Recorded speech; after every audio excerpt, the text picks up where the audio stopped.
Okay. So we agreed to go ahead and just do a brief check-in, and cut the class today short, since it's going to be a really heavy duty one with the fourth, and we're feeling the three of us are feeling out of sorts. And so just the usual, what did you find out that's new about yourself? What did you experience with the third archetype? Whether it was any one of these points in your own chart, or if it was the homework, home play with any of these topics, or I know we spoke about doing radical forgiveness on our siblings. We talked about trying to do something that's outside the box thinking to get perspective, watching signs, looking for uh, uh, ways that we could reverse our thinking, or just something that's fun and playful, um, watching for signs, the news, etc.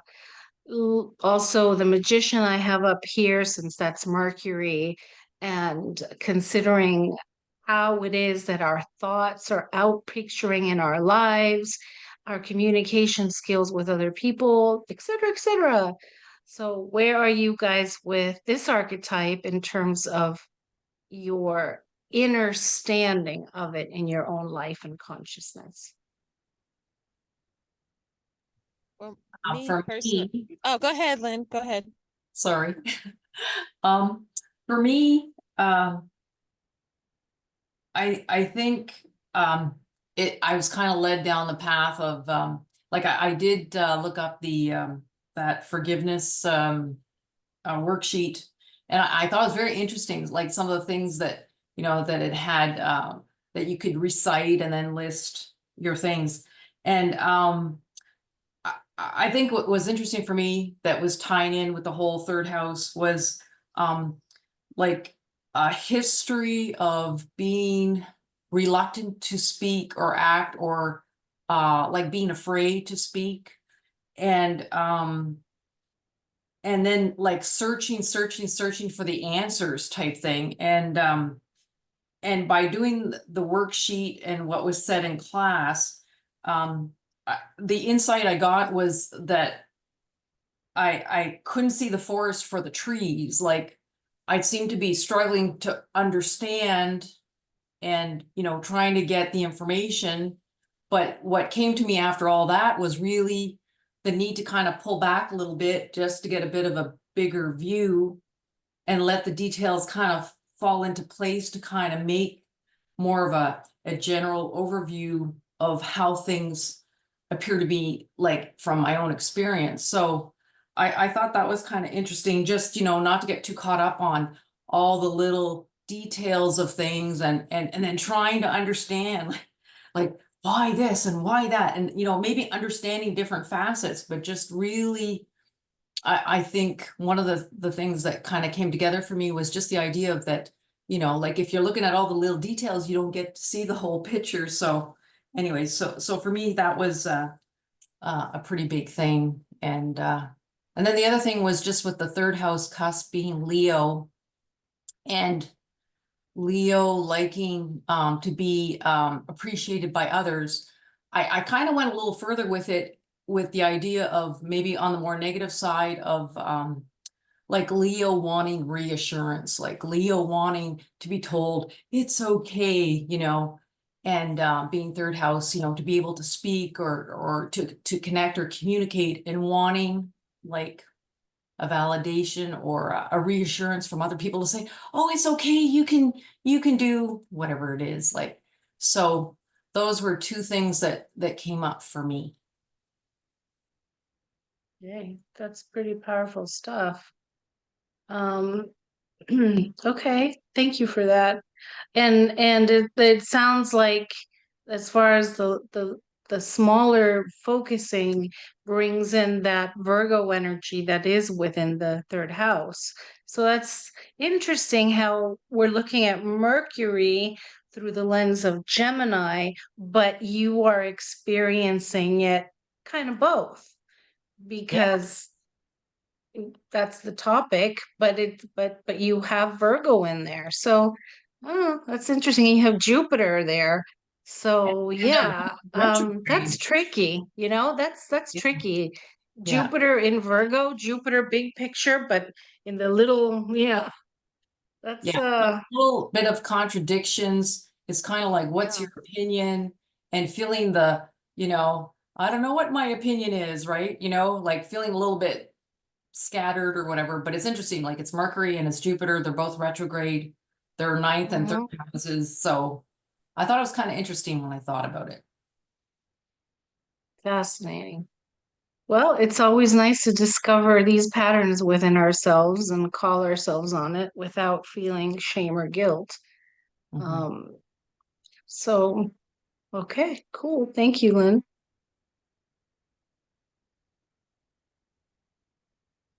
Oh, did you do any of the other things? Did you pick and let me see, I don't know if I left it up here, the slide. You were gonna, I don't remember off the top of my head which one you were gonna do here, only because my head's all over the place right now. Well, I had the head in the clouds thing, and Mhm. to me, that's an ongoing thing of trying to not get too caught up in the mental, but to like go, oh yeah, I've gotta like bring myself back to reality kind of thing. Um, and then I did like just today put up a few pictures for third house. Last week was lab week, and so we kind of treat ourselves with activities and food and all that stuff. So we had a night out as a group doing pottery night.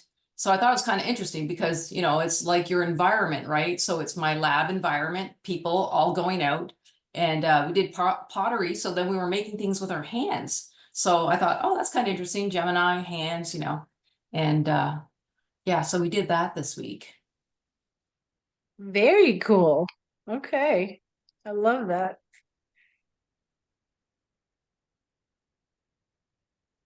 Diana, you want to chime in and let me make sure. All right. I can So, chime in, but I certainly don't have the extensive. I can't follow up to Lynn. I'm still doing my deep dives. One thing that I can say is, in practicing I didn't do the radical forgiveness thing for my brother, but I did it for like the ex guy, and I do feel better. Like it was very helpful. It's like almost like a lifting, just kind of like a lifting. Um, it's weird because it was like there's a shift. There was definitely a shift, and I'm just like, I don't feel so put off or irritated or by it's like so that's kind of one of the only things that I've done. But it was significant though. So I was just like, wow, if it worked for an ex, it'll definitely work for family members and even my ex-husband for that matter. And I can go back and so I just feel like a shift, which is not very Gemini, but I felt like an additional calm kind of come over me, like a calm energy. So it is kind of Gemini in the sense that if you're feeling calmer, that means your thoughts may not be like, I mean, the way I see it is then I won't be so obsessed with thinking, oh, that mofo did this, that. So there are those thoughts, that busy monkey mind, and focus on the pain or the negativity or whatever. So by doing this, it's kind of like, okay, identify the pattern with so and so, and now I'm letting it go. And all of a sudden, yeah, calm kind of sort of takes over the mind as well. So, and it's healing, which granted, Gemini Yes. Mercury is more the hands healing, but it is a mental healing and clearing. So that's good. No, that's very good that you got there. Um, let's see. Did you do anything like with yoga or any kind of breath work, anything like that? I kind of I do breath work daily anyway, but my teacher had me she had me teach my class, not just teach lessons stuff. She had me teach the class and I kind of nailed it. It was good. So that part, just like doing the um and I just felt more confident about it versus like second guessing myself. Like and that went very smoothly. Like my pacing was right. Um I had the right sequence, right? So it's just, I definitely, yeah, I took a lead with the yoga thing and I feel more confident about it. Excellent. Well, teaching is part of the archetype. Remember, I had one slide that had a bunch of different teachers. So there Yes. you are. There you Yep. go. Any which one was your shadow? I don't have it in front of me right now. I thought it was oh my God, I think it was a Jack of all trades. trade. Yeah, jack of all Yeah. trade. So the only thing that I can say regarding that one is you know, having had the conversation with you, and I've had the conversation with a couple other people where I was just like, I have to put some of these things down because it's stressful to me and I'm not gonna be able to get any of them accomplished. And I don't feel any guilt about it. I don't feel any, you know, anxiety about it. I'm just like, I have to put it on the back burner and I'll get to it. Like these pots in the front are taking priority and I'll get to that one later. And you know, the other. And so I think the shift with it is that I used to feel anxious about it. Like, but I have to do all these. I have to, because I made the commitment and I have to. And it's like, I will, you know, I'm not going to beat myself up about it. And I'm also not going to keep juggling all of the balls, all of the things. Like, you know, I'm going to do it, put them down and just only manage the ones that I can manage. Someone had reintroduced me to the thing of SMART goals, like the acronym for SMART goals. And I was just like, yeah, that's what I need to do. Because I was like, I'm just starting to feel like I'm burning my telomeres a little bit too fast. And I'm like aging myself. And I was like, I don't want this. So I'm okay with, I think I'm okay with being a jacktris or whatever of, you know, all trades, but not a master of none, a master of them eventually. So I'm rewriting my own narrative for that. Yeah. All right. So it sounds like you did do it then. And if I'm the same way, and I would highly encourage the use of lists. In my moon coaching book, that was one of the things that I did was take the SMART, specific, measurable, I forgot what the A one. I think attainable. I think attainable. Attainable. Mhm. Yeah. And I forgot R, and then T, timely. So I renamed it based on astrology and the moon cycle. I think what I'm going to do is maybe take a picture of that page in my book. I'll post it so you guys can see. And it's not to toot my own horn, but I was genius when I downloaded this one. But I think it might be really helpful to see it, especially as women, to have a different view of that SMART setup. Definitely. Yeah. And you well, yeah. So I'll have an invitation for you guys on something else. All right. So basically then hopefully you've had a chance to answer whichever ones make the most sense to you that you want to explore, and no pressure, no anxiety, ladies. Do whatever feels right and good for you, right? All right, so I'm going to kind of introduce the moon because I do want you to shift into the 4th this week, even though we'll have the bulk of the class still next Sunday. And we're good with next Sunday rather than doing it midweek? I am. Yep, Sunday's good for me. Okay. And then let's come back to 4 o'clock. I'll go ahead and change the Zoom invitation. So clearly what we're going to be playing with is the moon, identifying, and we've already done that. We'll still identify it before we part ways today. The house that's ruled by Cancer, any planets in Cancer, and what's going on with your 4th house, which is the natural Cancer or moon house, right? And so we'll look at that in each of your charts. Did I do it here? Yes, I did.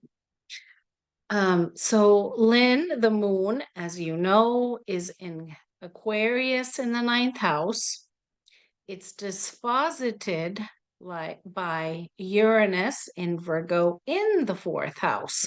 So there's that, again, sort of interesting connection between the archetypes in an unusual way, right? I mean, the moon is the planet that is disposited by the moon is in the natural lunar house, the fourth. So that's pretty cool. So you're going to be playing with that. And the second house is the house ruled by Cancer. So that means the moon has ownership in a way, energetically, of your second house, which, if you'll go back in time to the second class we had, and we discussed Taurus, Venus in the second house, and somehow there's this idea between uh, the Cancerian need for security and creating safety, a way of nurturing the self and others in second house way area of life, values, money, possessions, resources, uh, etc. So play around with that. And then let's see, who's on your fourth house? The fourth house is ruled by Virgo. And of course, you have a stellium in that house. Who's in there? Let's see, it looks like Pluto, Uranus, and is that Pallas? Yes, that's Pallas Athene. That's one of the asteroid goddesses. So again, taking the idea of Virgo kind of healing and focusing on the details of life at home, the fourth house at home. But there's a sense of of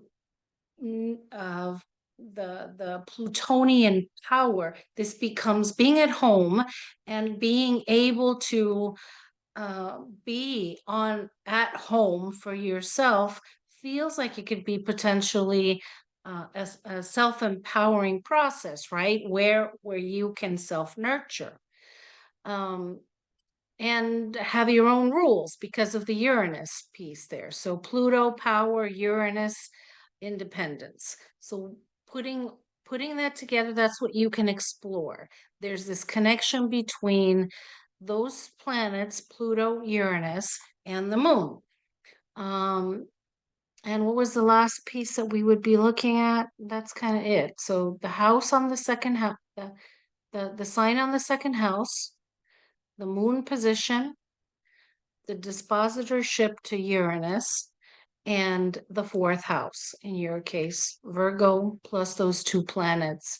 We won't dive into the asteroids because it's just too, it's going to take us off the subject, but those are going to be your areas of exploration. Anything you want to bring up about that before I introduce a few concepts? Just, I guess briefly, you had mentioned about Plutonian, like power or whatever. It's kind of interesting because I'm thinking as a child, I felt like I didn't have too much power. So maybe extremes of, well, but I mean, you're a kid, so a kid, how much power does a kid have? But Nowadays. yeah. Yeah, like certainly somebody that's had like ups and downs in home life, especially when I was a kid, I'd say, yeah. Mhm. Yeah. Disempowered? So you were disempowered as a child? I would go more with that. Yeah. So Pluto shadow can be toxicity. So if we were to venture one area of exploration, did you live in an actual physical home where they may have been mold or other toxins at a very physical level? Or were there toxicity in terms of familial or ancestral relationship or family of origin where there may have been a pattern set up of disempowering by other family members? I don't really recall any physical toxic elements in the home. but I would say toxic in terms of, like, I guess it'd be like feeling like I was walking on eggshells, you know? What could work one day would not work the next day, like you're always on kind of like, okay, what's next, like, so, it could be difficult, like an emotionally trying situation of you're trying to navigate wherever it is you gotta go, and it was kind of like eggshell, like in early childhood. Okay, so one way that I'm going to support you in reversing that flow is by encouraging you to say, I felt that I was walking on eggshells rather than you felt like, so it's bringing it back to yourself. Okay. Do you know what I'm saying? So own the experience, Okay. however uncomfortable it may sometimes feel, because I get that it's easier sometimes to observe in order not to dredge things up, Okay. down here. um so that's it. I hope it's okay for me to say that, share that with you, and introduce a word that is very related to Aquarius energy. And because of the moon being there and what you just said, I'm going to introduce this word, shattering. Okay. That there's an emotional shattering, an emotional, here's another one, fragmentation, where it could have led up to a sense of dissociation. Ooh. So fragmentation, shattering, and dissociation are the three words that are coming up, that if you can either speak to that now or sit with that, however you feel is best. I mean, I almost feel like I need a dictionary just to look up dissociation, but like the whole shattering fragmentation thing, I mean, certainly difficulties emotionally, like like for that time period, I'd say yeah. Mhm. Mhm. Okay. So a lot of potential healing work that can take place. Um, Yeah, it's stuff and that I kind of forget. Like in kind of talking about some of these like first few houses, because it's dealing with like earlier in life, I find that I'm going like, oh yeah, I kind of forgot about that, like, oh yeah, I kind of forgot about that, so yeah, and that's what I mean. Sometimes it's just easier to disassociate up to the point of it just becomes a distant memory. But that distant memory from early childhood is still somehow anchored in our present day reality until we do. Okay, well, let me feel it, let me bring it in so that it doesn't stay within my consciousness, or rather subconsciousness, creating a sort of toxic field from which maybe I might be creating experiences unconsciously that stem back to that time. And I know we haven't yet clearly gotten to Virgo, but Virgo has a lot to do with that daily. It's like a tape, like an old cassette that replays itself over and over and over. But if it's in the area of the fourth house, which is related to unconscious memory, then um I think it would be kind of wise to encourage you to, yes, do your best to remember whatever it may be that happened.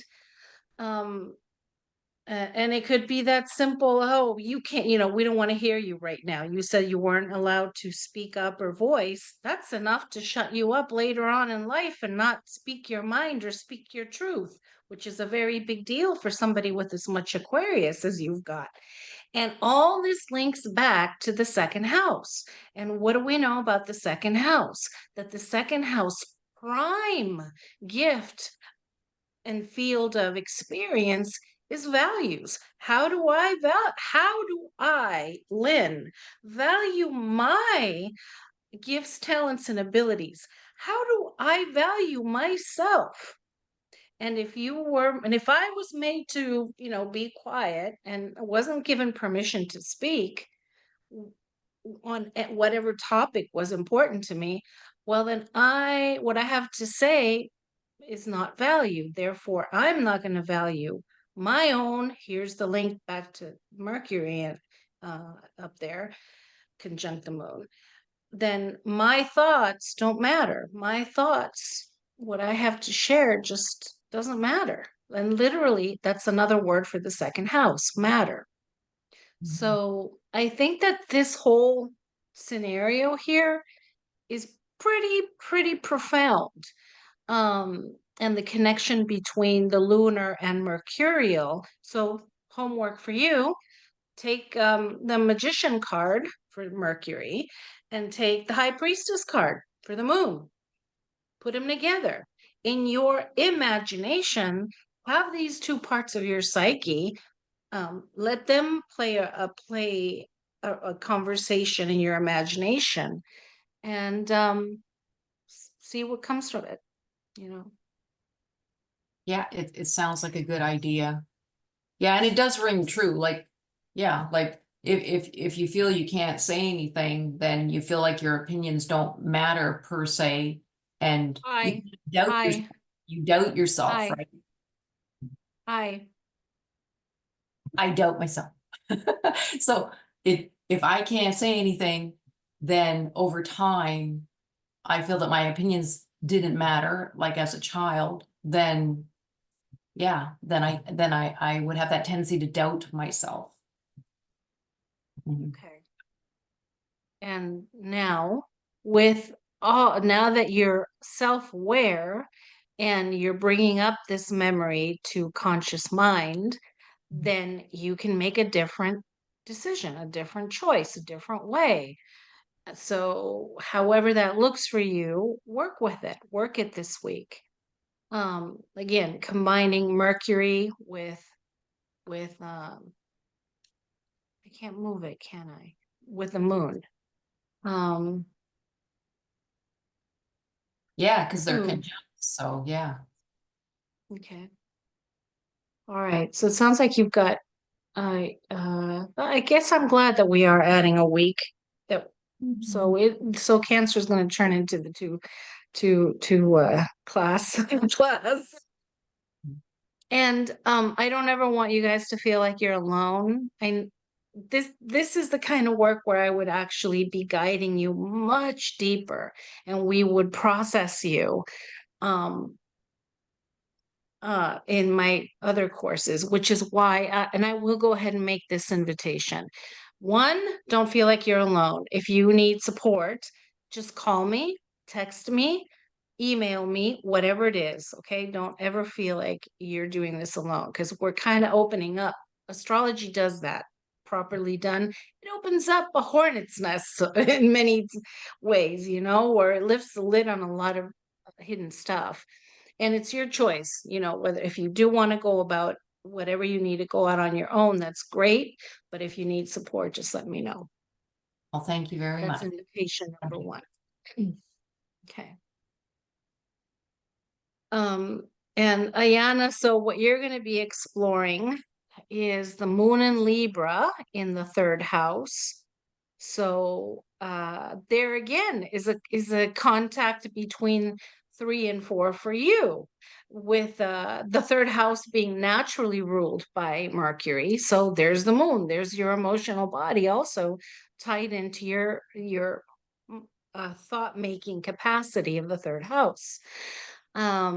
And it is disposited by Venus and Aries, which we discussed at length in archetype 1 and 2, as a matter of fact. Yes. So again, and again, this is nuts, man. So that automatically ties it into the second house for you, just like we said with Lynn. Why? Because Venus is rules naturally the second house, so it carries this idea of values and how you value yourself. Now, of course, the energy's different because with Lynn, it's this combination of Aquarius, Virgo, and with you, it's the combination of Libra and Aries.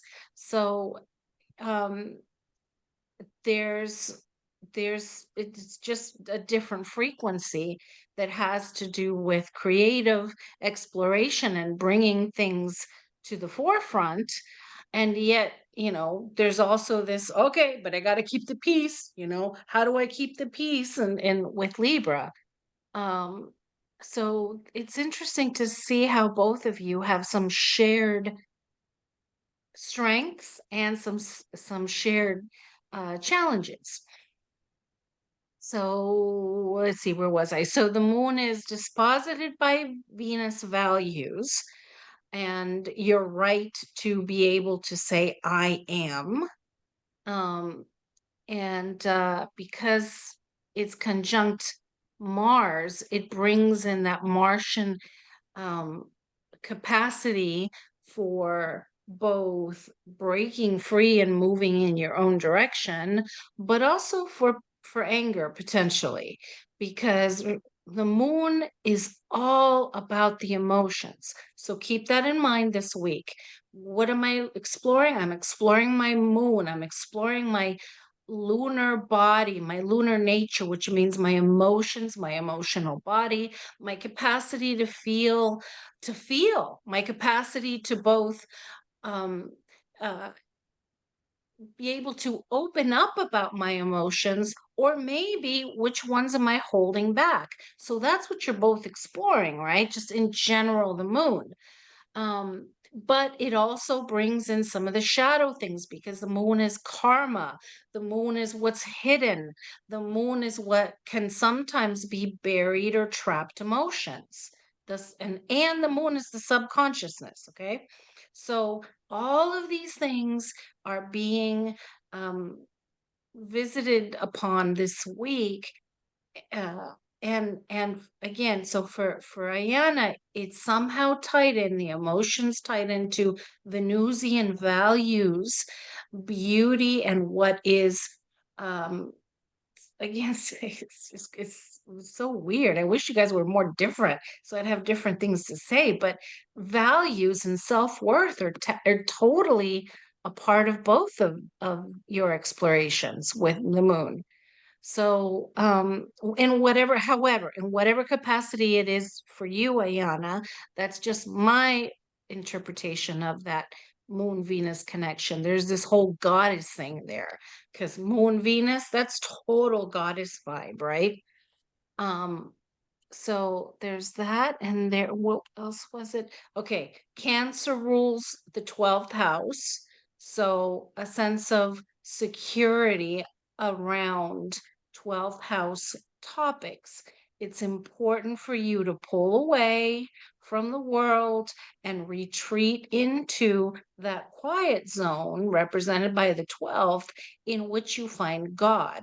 And I don't know if the divine feminine is important to you, Ayana, in any way, sense, or form, shape, or form, but it would seem to Completely. me archetypally, yes, archetypally, absolutely, Mm-hmm. Um, so there's that to explore. And then the other thing we were going to look at is the sign and the house, the fourth house. So you've got Scorpio, secrecy, but also power in the fourth house, home, family of origin, etc. And Neptune is in that house for you. So again, there's this deep spiritual foundation at the core of your emotional body. And in terms of your young years, see, that means that Pluto rules Pluto rules the fourth, but it's also Mars. Hmm. So, let's see, Mars is up here, Pluto's up, Pluto's up. Okay, so what power plays did you have to deal with, especially with the male figures in your life, in your childhood? Um, so my dad was not in my life after the age of, well, he was not, like, we were not living with him anymore after the age of 6. So I didn't net so really was like my nucleus was like myself, my mother, and my older brother. And my older brother was an older brother. He definitely didn't like stand in as a father. And my mom, my mom was like mother protecting sort of a thing. So I kind of grew up fatherless, um, and I didn't have power plays with guys or with men, so to speak. But when I late teens, like 15, 16, 17, sort of a thing, my dad, my mother's always in communication with him. My father tried to step in and like be the father, like, to show up to be like the firm. And so then it wasn't a struggle, it was more of a me dismissing him, because it was just like, you haven't been here all this time, you can't step in and be this person now, so like, no thanks. So then it kind of was like, and I'm not, it's weird, I I've always loved my brother, so I never had a thing of like I was never one of the type of women that was just like, oh, I can't stand men, or men are stupid, or whatever. I've never was like that. And I wasn't like that even with my father. So I really didn't have any like power struggles with men, so to speak. But that happened later though. And like, I don't know, I think I feel like I'm rambling, but I've always kind of been in this thing of divine feminine energy even before I knew what it was. And I feel like that is very attractive to masculine men. But what I've noticed is they like it, they're attracted to it, and they're like, oh, wow, this is so, because they feel it highlights their masculinity. But then it's like, I want to control it and bend it and change it. And it's just like, well, if you were so attracted to the light that I was before we linked up, why are you trying to control it and snuff out all of the, all the things? So like the power struggle came, I would have to say, not really in childhood. It would have came through dating and navigating through dating, even as a younger person who didn't even know what dating was. Like, it came that way. But not necessarily like from like a male, like a father figure or a male person in my life. Like, I didn't really have power struggles. I don't think I didn't really have power struggles even with my mother. So it came from my stuff with the outside world, like in school with, in dating guys and stuff like that. I didn't have it in childhood, not that I can recall. Okay. So I guess then for me, what that pulls my eye towards is the reason that I came up with the idea of so that you'll know where I'm getting this from, okay? Because it's your Mm-hmm. chart, not mine. Is Scorpio rules the fourth house, right? What are the two planets, traditional and contemporary planetary rulership for Scorpio? Do you know what that is yet? I don't. Okay. Mars is the traditional ruler for Scorpio. Oh, okay. Traditional, right. And Mars and and there's a second one. Pluto. Oh, okay. Okay. Now, if you look at your chart, you have Mars up at 3 of Aries, Mm-hmm. and you have Pluto at 12 of Libra. They are opposite. So Mm-hmm. you have the two rulers of the fourth house of the fourth house opposite each other. So there's something about power. So it's very similar to Lynn, where it's either power or powerlessness. Remember, all of these archetypes, there's a range, but you have to be able to look at the two ends of the extremes. So extreme power or extreme powerlessness, or and then the whole gamut in between. So whereas Lynn has Pluto living inside that fourth house, you have Pluto and Mars ruling that fourth house. So there is definitely something there, and all oppositions are a tug of war. So you've got two planets that have to do with power, and they are, back and forth for the attention, for who's going to be the one that wins, unless it's a collaborative affair. It could be that they Yes. collaborate, absolutely. And furthermore, you have this is how tight all of this is. The moon in Libra, Mm-hmm. look at the arrow, it comes up to Venus in Aries. So who rules Aries? Mars rules Mars. Aries. Okay. Right. So there it is, tied into that fourth house again. Then not only that, but you have the moon is conjunct Pluto. So Mm. there again is this idea about an emotional powerhouse, or it's a volcano. There's a volcano of absolute emotional or and intuitive energy that is, building, building, building, building, that you can utilize to your advantage to back up to Aries, create, to Mm-hmm. lead, to take. You Mm. take the position of rulership. You take the position of authorship. You Yes. take the position of, you mentioned you're changing the narrative on something a little while ago. It was Mm-hmm. interesting you used the word narrative. So you get to author it according to your rules. So again, here we are. There's this moon Pluto dynamic that both of you have going on. There's this moon and the fourth and second house dynamic that's also playing that both of you have. So in your case, I would definitely encourage you to um, just consider moon emotions paired up with Pluto power or powerlessness, Mm-hmm. or do you utilize sex in a manner that is conducive to, you brought up earlier, you had thought about with this other man having another child and it didn't happen, that somehow your body said no. Right. Whether it was external power from the shedding, or whether it was your own soul saying no, but there was this dynamic of what's in power that is got some kind of hold over your mothering, your nurturing, because the moon is also mom, Mm-hmm. mothering, okay, nurturing self and nurturing others. Mm-hmm. So you get to play with that.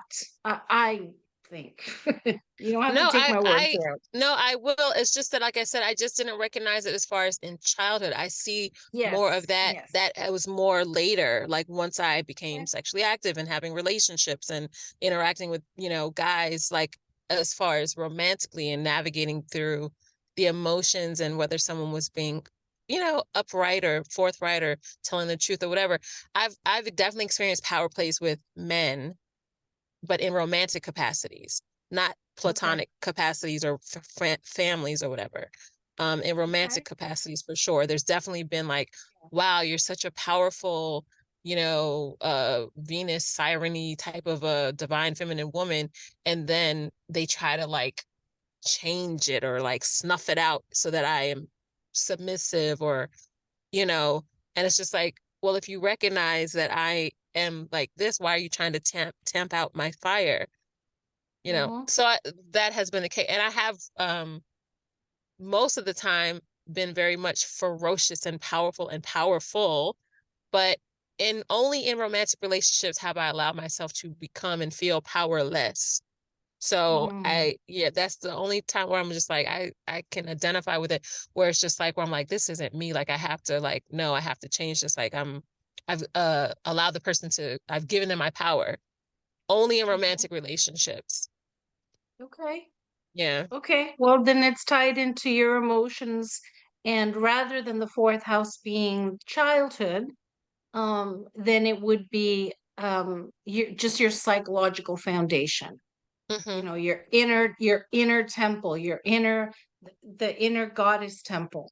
And so still look at that dynamic and throw in sexual relationship as well, because that Okay. Scorpio thing is definitely that.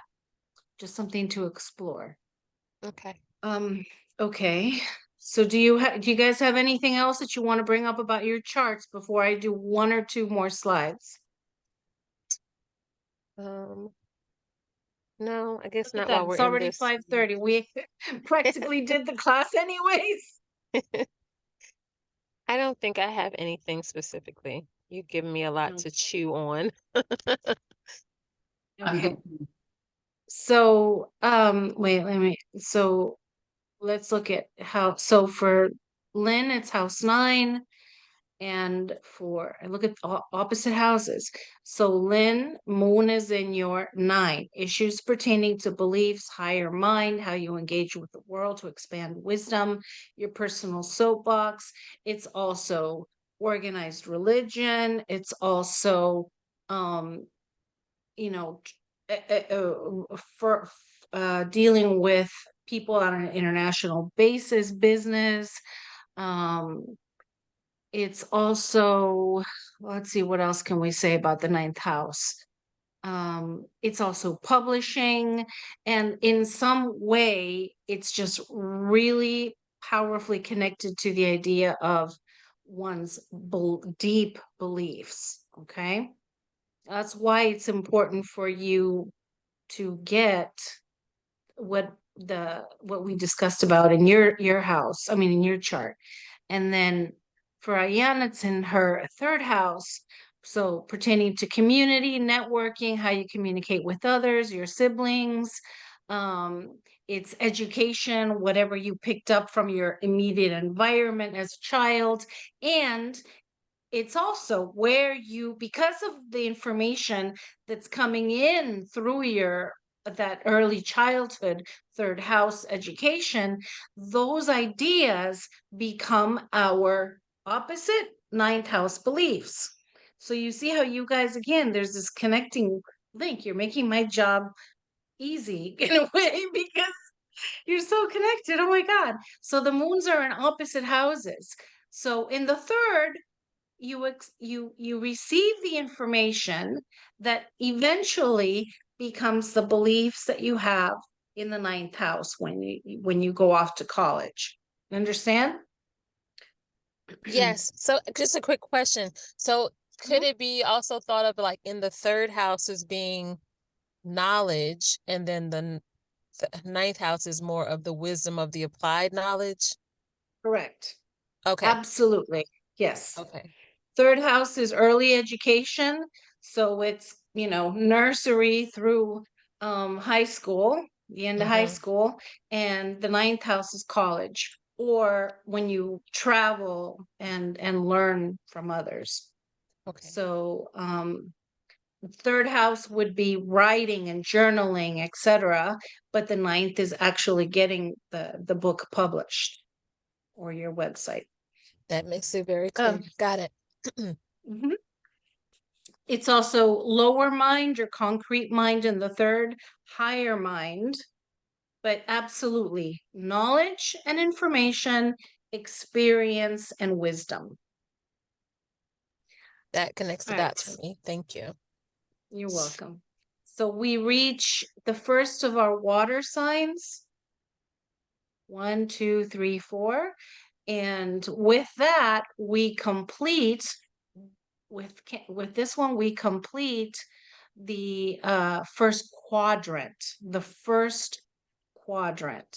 So this would be birth through early childhood, and this is why this is the foundation. The 4th house becomes the foundation, because everything we needed to experience, everything we experienced, we learned, that we went through from the time of our first breath into and through our home, with our family here becomes anchored, becomes the foundation for the rest of our lives.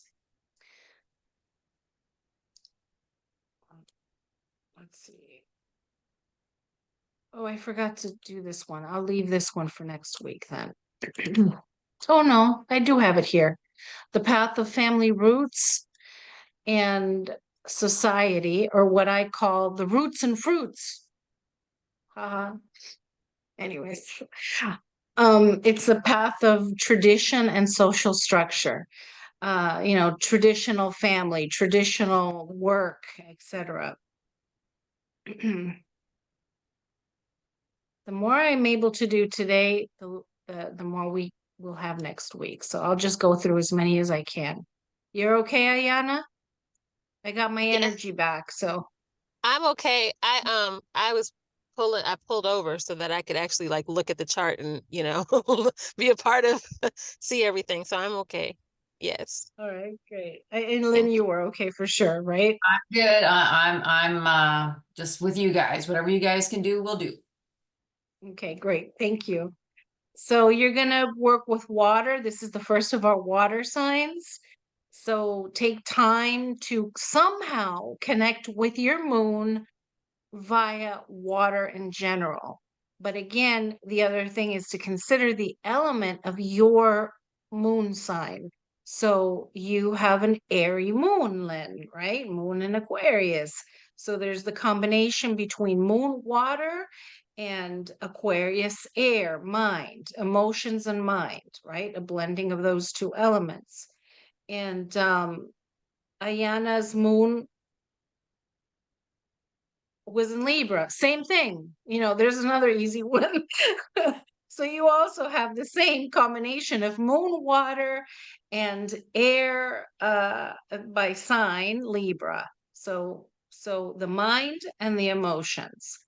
Um, so see what that might look like, feel like, be like for each of you this week. Do something with the two, but always keeping in mind, no matter how much you may want to rationalize your emotions, the fact is that it's still emotions. It's important to feel whatever it is.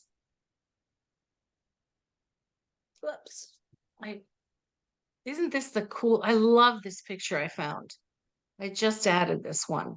This is what Cancer is. This is what the fourth house should be like for all humans. But of course, we know that doesn't happen. We have a missing dad, or we have, parents that may not value what we have to share. Um, so this is ideal, a container that we are mothered, that we are held within the safety of the divine. Um, and with that, then our emotional bodies can develop in a manner that is conducive to, in the next sign, Leo and the sun, we can shine. We can feel like, yay, I'm the coolest kid on the block, because I feel safe emotionally, because my mom, my dad took care of me, because I was honored and respected as this perfect little child, right? And then I can go out into the world and really be the best.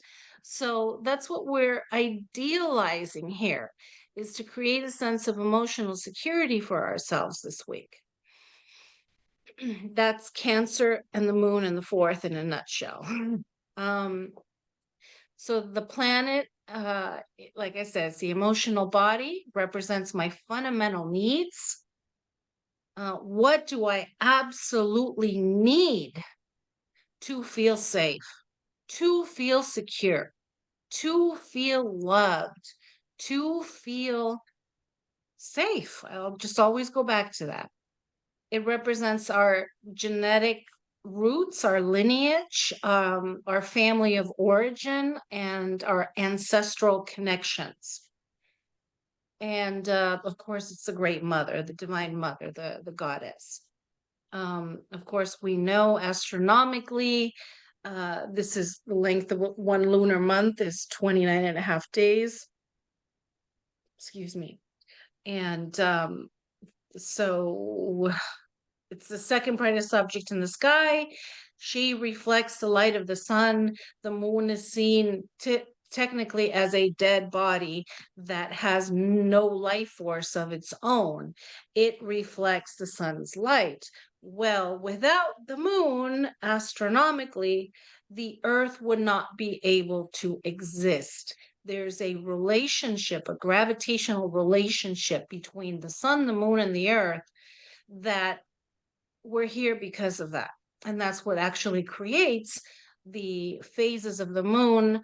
It used to be that most people only recognized the moon at full phase and didn't recognize that there were a bunch of other phases, and that the full phase is the manifestation point.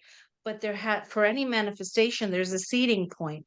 The new moon is the seed. The full moon is the outpicturing. It is the flowering of a cycle. It cracks me up because there's somebody on, was it on Twitter? Yeah, Twitter. Is it Twitter? Whatever. It's one of social media. And I have been seeing all these insane posts saying, and you guys know by now, I do believe in a lot of the conspiracies, I've proved them. But some of these people are what gives real conspiracy theorists, meaning researchers, a bad name because they're dumb. Oh my God. You're supposed to see a full moon every night because it cycles in 24 hours. No, it doesn't. No, it doesn't. You get one full moon in a 29, 30-day period. So, I went outside and the sun was there, but the moon wasn't. Well, that's because we're in a new moon phase, guys. You're not going to see the moon. So, anyways, it's really important to understand the cycle of the moon, which is why we're going to save that for next week. Fourth house, the home and family, psychological foundations, private self, my roots.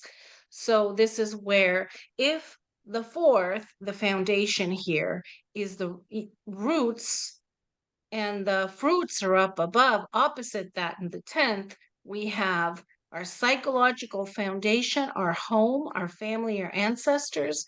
And if that is healthy, if the root system is healthy within our consciousness, then that root system allows the tree through the trunk to grow up into the 10th, where we are seen in the world in the 10th house, allowing us to leave a legacy which is beautiful and wonderful, and the fruits of our labors are seen and recognized and valued. So that's why I call it it's sort of, to me, it's the tree of life, the 4th and the 10th, and why I call it the roots and fruits. I like roots and fruits. Yay. So just another one, the sequence of 12. It's the 4th, emotional connection, self-nurturing, cyclical patterns, home and family, and intuition. Now remember, the previous side, Gemini, was where we take in information, information, right? We form ideas in our minds, which in Gemini, which then become deep-seated, rooted in our subconsciousness. So Gemini in the 3rd is our concrete mind, our conscious mind.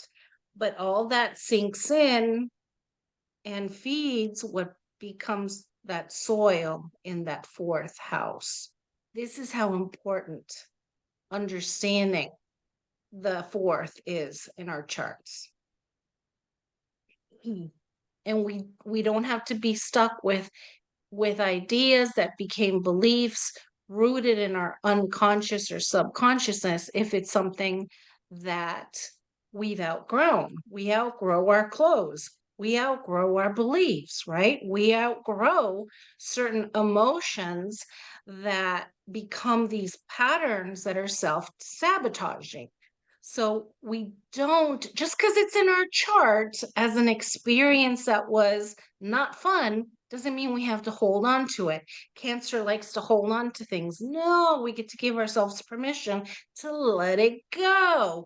You know, I've got clothes in my closet that I've had for the past 35 years don't fit me. You know, am I lying to myself saying I'm going to look like I did 30 whatever years? No, yeah, I mean, come on, Sylvia. So, same thing with any idea that we accepted because the teacher, the preacher, mom, dad told me so. If it doesn't work for you this week, do something to let it go. Okay. There, I got on my pulpit. That's my moon, Sagittarius. I get my pulpit. All right, so it's a cardinal water. So this is the first of our water signs, and this type of water is card. I don't I'm blanking out on how it might feel. It's so the kind of water that gets things going. Yeah, I guess that.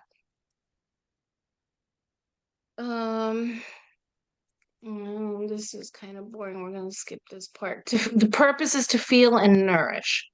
And one of my favorite quotes from Mark Twain is everyone is a moon and has a dark side, which he never shows to anybody. I don't know if you guys are aware, but astronomically, the moon, we only ever see one side. We for whatever reason, whether it is an artificial or an organic satellite, whatever, that's one that the whole gamut of conspiracy theories can fight from here to kingdom come. But the fact is that the moon has a particular sequence and a particular gravitational pull on our oceans, which means she also has a particular gravitational pull on the water in our bodies. So it's an actual physical change that happens as she cycles through the signs. And at the same time, there's the emotional gravitational pull.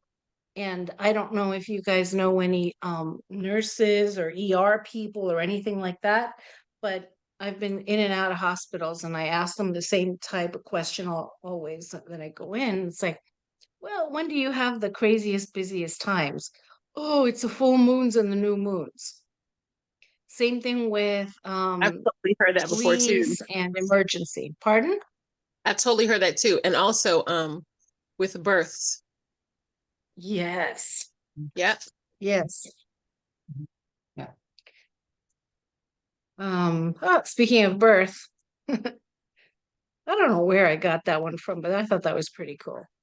So these are some of the keywords for Cancer. As always, pick the one that resonates the most for you and play with it, work with it, create with it, heal with it. Same with the moon, your emotional body, your emotional needs. And the fourth house, home and family, psychological foundations, and the private self.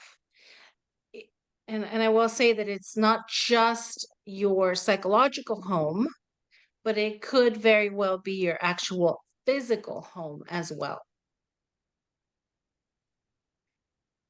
And the animal is, of course, the crab, but for the ancient Egyptians, it was the scarab beetle. For Native Americans, it was a turtle. So all of these share the caparazón, como se dice? How do you say it? Caparazón, shell, the protective shell, right?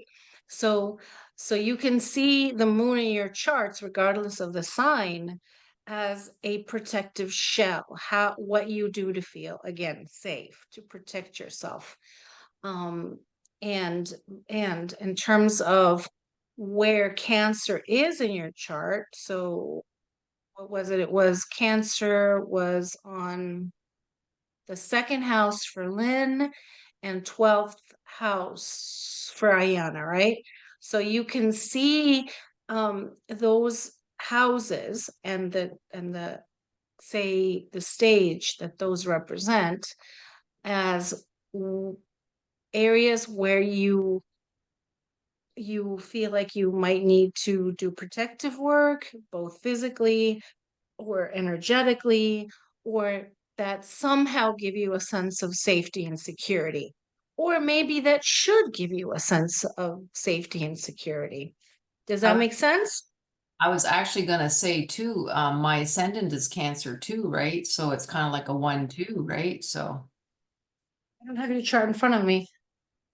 Yes, absolutely. In your case, then that's directly tied to your life, your soul purpose. So it's huge. So this one is majorly important for you. Absolutely. That's right. You've got an interception. I forgot to circle that. That makes you extremely lunar. And let's say you haven't been that way in your life up to now. Well, now it's important for you to develop that connection with the moon. Hmm. So I'm glad we're going to spend a little longer time with this because I think that just because the moon is the me most too. important thing. I vote for the moon. Okay. This is where we used to live. So there are lunar creatures. Of course, the tortoise is one, and deer, Bambi are, and of course, this one was a mommy and baby deer that showed up in our house back then in Georgia, our previous home. So look for signs once again in Mother Nature, showing you that you are connected to this particular part of your psyche. Um, just images. Do I believe that we landed on the moon? Not anymore. Not after. Who filmed them? Was there somebody already with the camera filming? I mean, and now we can't go anywhere, and they can't. Anyways, um, so just images of the moon and how the waves and water and our own emotional bodies can be like this, can be like a still lake sometimes. Other times there are these waves that overcome and threaten us, you know? Um, so just how water and sailing are metaphors for our emotions and our emotional bodies. So let's see here. The upper one, the guy in yellow, that's my husband. He's a sailor or was. And that lake on the right is here in Georgia. And I think the one on the left was when we did a race in Fort Lauderdale. The little kid on the left was my son when he was a swimming team. The the far right bottom picture is a boat that was stagnant in stagnant waters on a river in Argentina, and the other two I just got off the internet. So, you know, you get a sense of that, our own emotional bodies. We can dive, you know, like my son dove into the pool. We can go scuba diving. I should have one with scuba divers on here. But have either one of you ever done any kind of water sports, or what's your favorite way of working with water?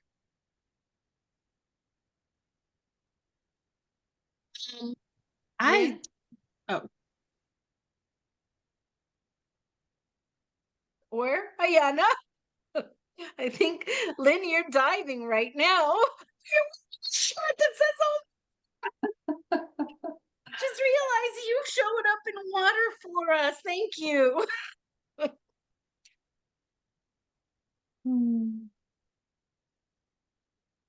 Are one of you going to say something? I'll say that I haven't really done a lot of water sports. I mean, I did like swimming lessons. I mean, as a kid, we had usually a pool in the backyard and we would just, love to swim and that. So, I mean, I'm more than happy to float in the water if it's not too cold. I'm a bit of a baby there. I don't like it too cold. Neither. That's pretty much it with the water. Okay. Do you have a bathtub at home?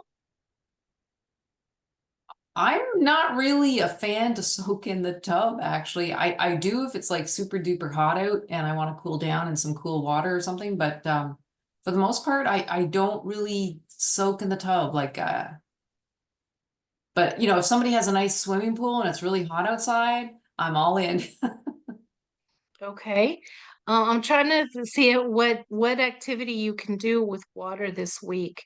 Even if it's in the shower and you just visualize the raindrops washing away whatever you're ready to let go of, but pick something that feels good to you. Yeah, that sounds good. That sounds good. Okay. Ayana, you were going to say something? Sorry about that. No, it's okay. I was just gonna say that I on purpose interact with water all the time. So like even my showers, I call it water therapy, and I'm like talking to the water and doing affirmations and everything. I actually do love to soak in the tub, but I don't like the preparing for it. Like when it's actually already done, I can do it, but I hate like having to clean the tub, then get the water, then waiting for like the process of waiting to like do a bath. I loathe it, but I do like this what I feel like because I typically fall asleep when I'm actually soaking in the tub. Um, and then I I can't say I know how to survive in water, so anytime I have an opportunity to get into a natural body of water, I will. I do not like the cold at all, but that usually is the case when you're first getting into any body of water, whether it's like a pool or a beach or lake. Well, not a lake, but I did go to a lake one time before. But usually my favorite way is going to the beach. And so even if I'm not submerging my whole body into the water, I usually greet, Yemaya, and I walk in and I at least let it wash over like my feet and my calves, but then just to be beside it, like on the sand. I love to be at the beach, just, listening to the sounds that are there. That is, and then if I can't do something actually physically in nature, then I'll either like watch water scenes or listen to water audio, babbling brooks or rushing, you know, um, so I'm always Okay. doing stuff with water to like just help me to reset and recalibrate myself anyway. Perfect. Okay. So just that as bringing conscious awareness this week to any time that you interact with water. So let's say you come home from work, and I mean the first thing that I do is because we come in through the kitchen, is I wash my hands in the kitchen. So what I will do is, as I do that, tomorrow we have to go to Costco. When we come back, as I wash my hands, I'll think about it. Well, what does this mean? I mean, the water's my emotional body.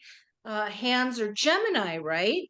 So I am somehow blending Gemini and Cancer by doing this up. Well, what does it mean to me? Whatever. Just ask yourselves, bring awareness and see what messages your own body in your interactions with the elements are going to show you. Um, yeah, there. Oh my God, I'm so sorry, guys. I don't know what's going on with my digestion. Oh, digestion. Yes. So digestion is Mercury through Virgo rulership and the stomach, which is the moon. All right. So pick a goddess that resonates for you, and somehow, I don't know, set up a little altar, um read about her myth, see what her story might tell you, about your own moon. You may want to look up a goddess that relates to your moon sign. So again, we've got moon um in Libra for Ayana, ruled by Venus. So come up with one that works there. And Moon in Aquarius, ruled by Uranus, for Lynn. So play with that. What else was I going to say about this? Just that just like the moon has phases, the Divine Mother has both a dark side and a light side. You have on the one end the loving, gentle mothers like Mother Mary. You have Guan Yin, right? And on the other end of the spectrum, you have Kali, you have Pele, you've got oh my God, I used to have the entire pantheon memorized in each of these. But so you've got the destructive mother, the devouring mother. So you kind of have a sense of, what if my emotions devour me, you know?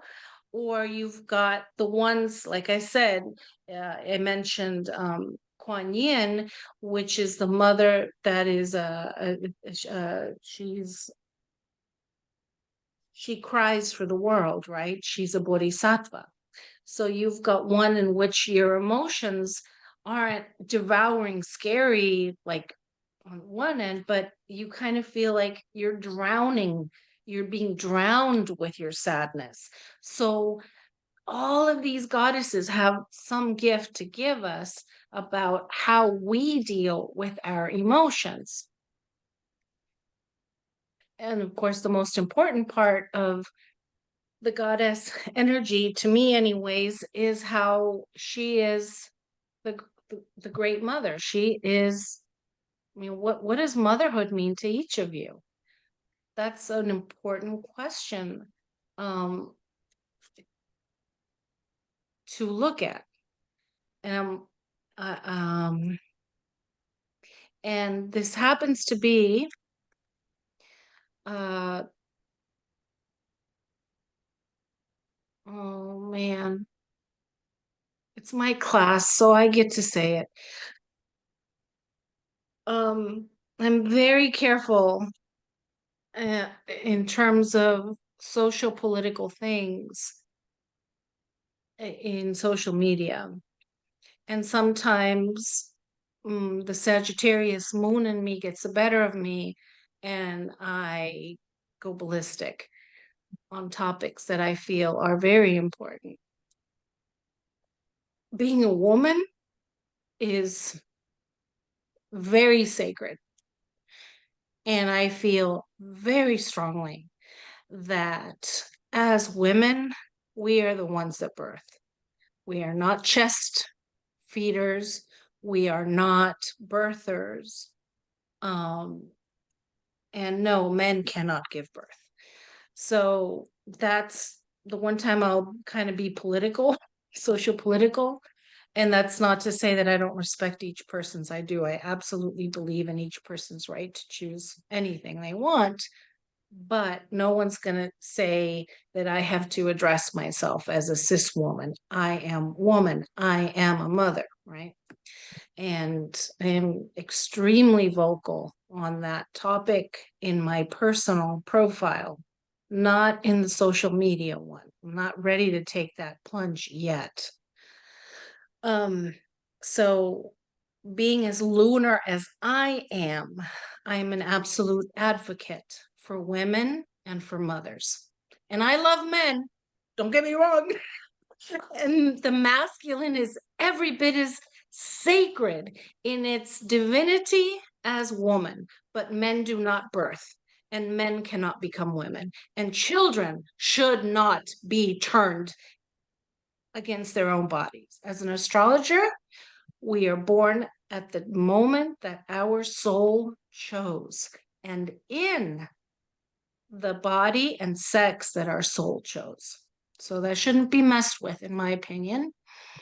And I bring this up because it's part of the archetype. We are talking about motherhood. We're talking about women. That is what the moon is. Woman is mother. Moon is mother, moon is woman. We do also say that the men, of course, have access to this within themselves. Men can equally tap into the divine feminine energy. They have a yin energy that they can explore. Heck, men have emotions. And by the same token, and this we'll discuss when we get to Leo and the sun, women also have an inner divine masculine that we can tap into and that we need to bring together in harmonious relationship within our consciousness. And in the tarot, we do have several androgynous figures, but that is a frequency idea. That is the idea of bringing, say, mind and emotions in balance, in harmony, yin and yang together to work creatively in life, but it has nothing to do with the body. So here's Lord, this is Vishnu, one of them. Oh no, Krishna.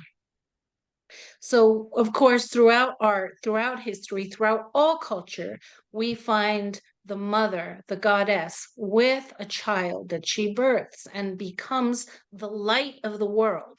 So we have the moon in Cancer, the mother, birthing the sign that comes next, Leo, and the sun, the divine child. Nothing is by accident. See, here's one of the devouring mothers. Here is Kali. So, men are generally afraid of the power that we as women have. That's not true, men. I'm overgeneralizing here. But historically, the war-making men that create sacrifices, so to speak, by going to war and spilling the blood of their so-called enemy, in a way is a way of them trying to match the power that we as women have of bleeding, and we don't die. On the contrary, that Yes. blood that we give, huh? I was just like, yes, like overwhelmed with confirmation. Yes, you are correct. I've never heard anyone say it that way, but it makes so much sense that all of the warring and this and that and the, big D energy, so to speak, is a way to try to match what we are doing, effortlessly. And it's like, we're not trying to be like this. This is just who we are as women. Like that's our design. That makes so much Exactly. sense. Oh my gosh, you've blown my mind.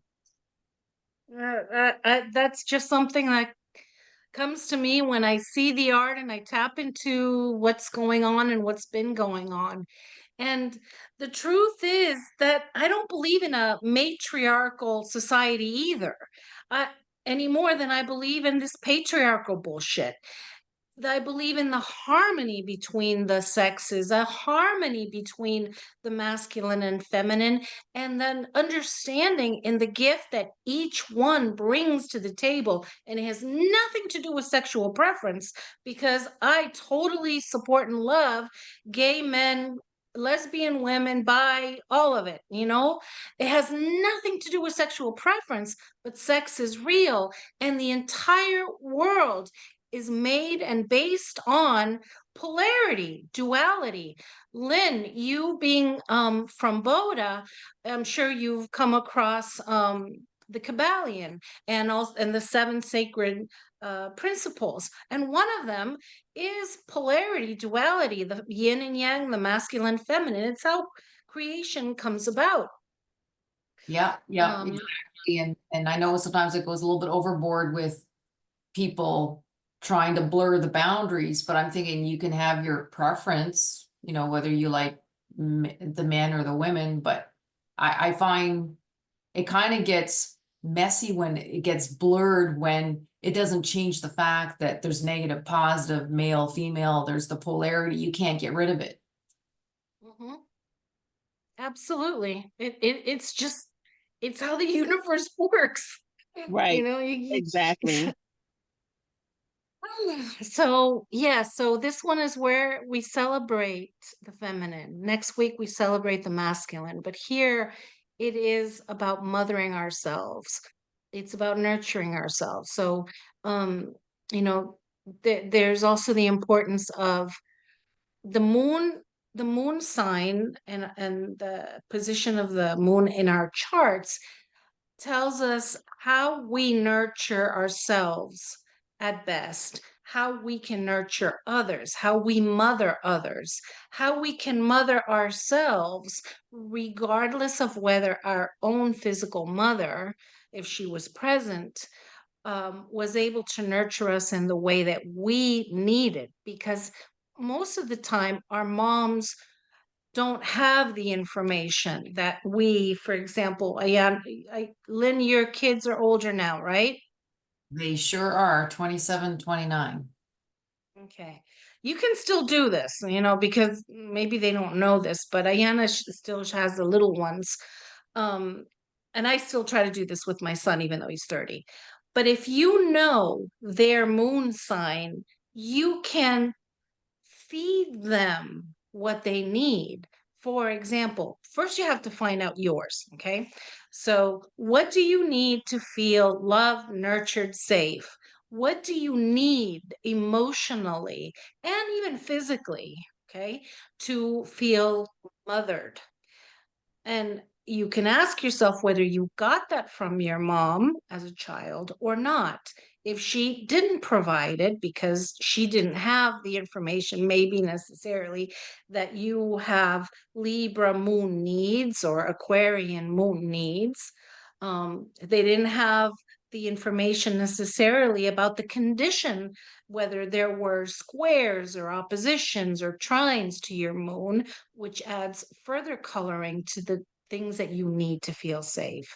But at least first start with the element, the sign, the house it's in, and the planet that disposits it, which I gave to each of you. Uranus for Lynn, Venus for Ayana. So you take care of that first, that self-nurturing, that self-mothering. Oh, forgive mom if you need to forgive mom if she didn't match up to what you needed. Because her chart may have been such that she didn't know how to do it. Not only did she not know your moon sign, but then take the next step. And if you need me to run your kids' charts, email me the information, I'll do it. And by the way, I won't read other people's charts without their permission if they're adults. It's not ethical. But I will read how they might affect you or you might affect them relationship wise without reading their charts. Anyways, so that's a side point. But I can look up your kids' moon signs so that you can, if you feel like you want to do that, nurture them through that and experiment with the moon in their charts. Make sense? Yes, absolutely. Okay, so this is me and my mom. We're gonna go all the way. We're gonna go to 6:30, okay? Because we're 20 minutes away from it anyways. All right, so my mom and me on the left doing fire walking, but because there was flash on you can't see the fire in the coals. Shit.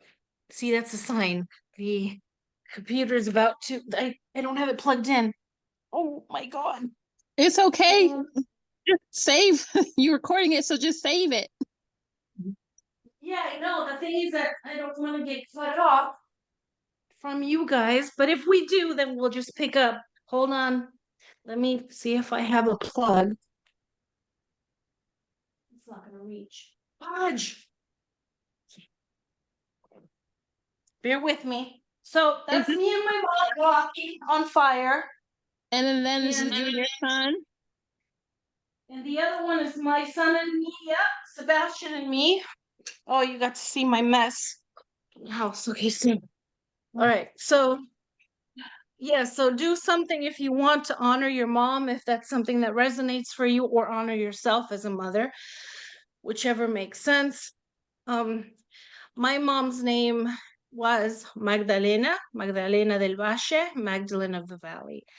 And she was a miracle baby, because my grandmother had two children. They were both boys and they both died, one at birth and the other one when he around age 1.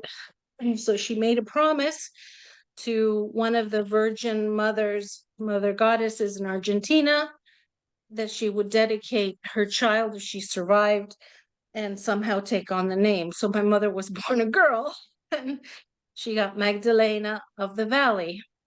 And then she had another baby a couple years later, my aunt, uh, Berta Fuste de Jimenez.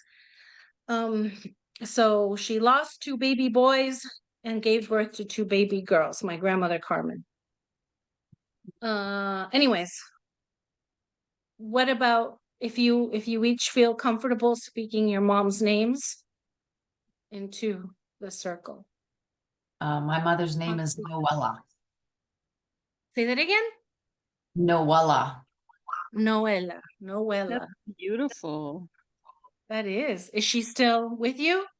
Yes, she is. And it's actually a play on the French word Noël for Christmas, right? She was born about a month before Christmas, so she got the name Noella.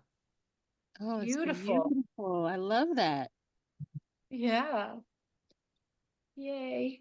All right. And And Ayana, my mother's name is Habiba, which means beloved in Arabic. Habiba. beautiful. Wow. And she's still on the earth plane? She is. She's 75 and still able to get on my nerves. Yes. Yeah, I know that feeling. Oh my gosh. And as yourselves as mothers. So I'm Sylvia And as I'm mom, and, Ayana. And I'm Lynn. and we celebrate our children too, don't we? I think Yes. it's We do for sure. We do for sure. pain in the You look butts. so in love with him. His name is Sebastian. You look so in love with your son. Look at your eyes. You're Ah, like, I have my baby in my hands. I love this one. greatest gift I ever got in my life. Oh, bless them. I'm Bless them sure you both. too. Yes. Aquarius too. Aquarius with the Aries moon and Gemini rising. Good Uh, Lord. He is a combination. yes. Ooh-wee.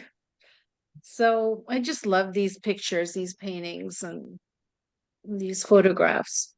Just the sacred, that sacred right we choose to or not as mothers. And I really wish that women someday could be celebrated the way that we see in these pictures, and the way that I think newer generations are finally starting to do, you know. So I used to have, way back in the beginning, one of my very first websites was the Cosmic Womb, and by some mistake I lost it. I didn't realize that my payment hadn't gone through, and I lost my one of my best websites. Hmm. But anyways, that's how much I absolutely value the idea of women being goddesses incarnate, and the idea of the sacred child, the cosmic child, which was my other one that I lost. So we have the womb of life, the placenta, the umbilical cord between mother and child. And of course, doesn't it look like a DNA spiral? Mhm. And that's where they get it, you know. Oops, I missed one. So breastfeeding, and so, oh, addiction, that's what this one's about. So the I want the real thing is because the moon can represent not only all these wonderful things, but it represents also a shadow aspect to our consciousness. In our subconscious, we have, like I said, these buried emotions and beliefs, some of which were old and outmoded. And these can lead to addiction. So the moon can show us also the addictions that we develop over our lives, especially from not getting our needs met in a healthy way. So we are trying to, through the moon, fill up this empty hole that was created by not having been properly nourished and nurtured, which brings in another aspect to what I started speaking about in a social way, which is, I don't know if you've seen the news and the pictures of these men that have had certain implants put into their chests, and they are borrowing babies to breastfeed them, and it's not breast milk. And so I worry about children that do not get their needs met, which is, as mothers, we are not perfect. God knows I fucked my son over in so many ways. You know, we always make mistakes, but we do the best that we can given the tools that we have at the time. That's why I think eventually we become better grandparents. You know, but yes, you know, when you have a baby that's not being fed right, that whole thing really gets to me. Or that breasts are seen as purely something sexual, and it's okay to post pictures of naked women in sexual ways all over the place, but the minute, that's what one of those was down here, but the minute that a woman breastfeeds in public, oh my gosh, there was just a couple of years ago, there was a whole scene around that. And that as women we share certain abilities, you know. So I remember this was from some earthquake many years ago, and this baby somehow got disconnected from its mother, and this police woman had just birthed her own child and breastfed the baby and saved the baby. So we can certainly all help each other as mothers. It's natural to nurture, and men have the ability to nourish and nurture too through their moons. Of course they can. I love this one. All right, so how about we end here? I don't know how many slides. I think I had something like 90 slides. Let me check how. Yeah, we only got through half. Let me see. 86. So we just got through half of it. Okay. So we'll stop with this. Do you feel that you are good with that? That we just go ahead and we did part one, we'll do part two next week. Yeah, I'm good. I'm good. Okay. And I wasn't too over the top with you with my beliefs. No. Anything that you guys want to say, even if I ever say anything that's contrary to what you feel, you see, I'm also open to dialogue. In spite of my Sagittarius moon, I am open to dialogue, and I am open to other ideas and possibilities. So don't ever feel that my Sagittarius quality kind of like pushes your ideas out. I want to hear, even if it's contrary to mine. Okay? I want to make that clear. All right, my dears. I will post a bunch of these. I'll catch up with Gemini and I'll post some of those. And so we'll do 2 weeks and with a moon. Awesome. All right. I appreciate you both. Go out and nurture yourselves this week. Thank you. Will do.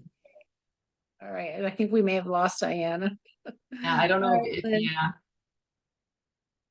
All right. So I'm going to go ahead and find the stop record somewhere. Before I log off, anything, since you're still on Lynn, anything that you needed to speak I up would about? say if I sent my children's birth data, you'd generate the moon. Yes. I'll do their charts. That's the only way to find the moon. Just make sure, do you have their birth certificates?